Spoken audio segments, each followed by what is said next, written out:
So what makes a great pose? I've got 4 things, as I said before, that I think can help you take your pose to the next level. And I'll list them here really quick, and then we'll dive in and look at each one. First, I think a great pose, it has an emotional element to it. In other words, it really clearly shows us something about the character's thoughts and their feelings and their personality.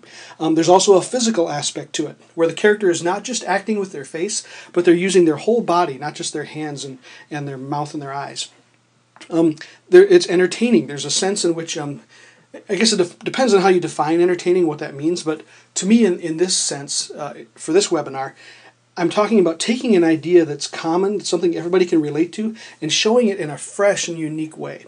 If you can do that, your drawing will really stand out. And then narrative. There's a narrative sense where there's you've got a sense in the drawing that there's a story going on, that there's more than just a stiff pose, but that this character is in a setting where there's something's happening, they're feeling something, they're doing something, but there's a sense of narrative to it. So let's dive in and look at each one of those and a little more closely. First, the emotional. By emotional, I don't just mean feelings. I don't mean like, well, they're happy or they're sad. But by an emotional aspect, what I mean is that there's something going on internal with the character. You can tell from the drawing, you get a sense of their attitude or something expressive that tells us about their personality and their thoughts and their feelings, and that connects with us.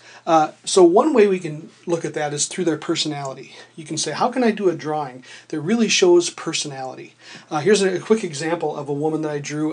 You can tell just by looking at it without any words, without any thoughts and feelings, what kind of person this is. You get a sense of her personality, that she's loud, she's confident and outgoing, and probably very lovey-dovey and a big hugger, you know. And so you can tell right away, we get a sense not just that this is a person home from a trip, but this is you know who she is just by the pose and by the props and the way she's standing.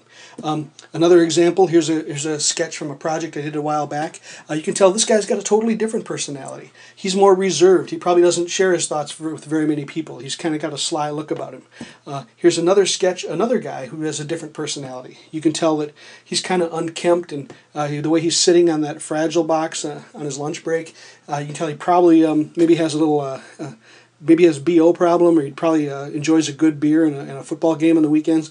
Another totally different character that you get a sense of just from that sketch. So using a drawing to communicate personality is a great way to get in touch with that emotional side that can make a drawing really stand out. Another thing to focus on is what the character is thinking or feeling. Ollie Johnston, who was a famous Disney animator, said that you shouldn't draw what a character is doing. You want to draw what the character is thinking.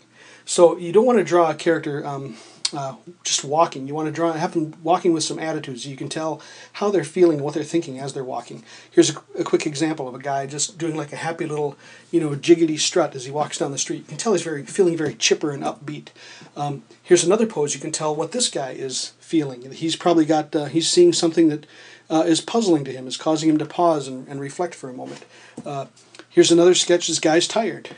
Here's a girl who's maybe got something up her sleeve. She looks like she's trying to be a little bit too innocent, and we can see why, because she's set this rubber mouse in front of her teacher. So trying to put something emotional in your drawings. Here's trying to capture the emotion of fear.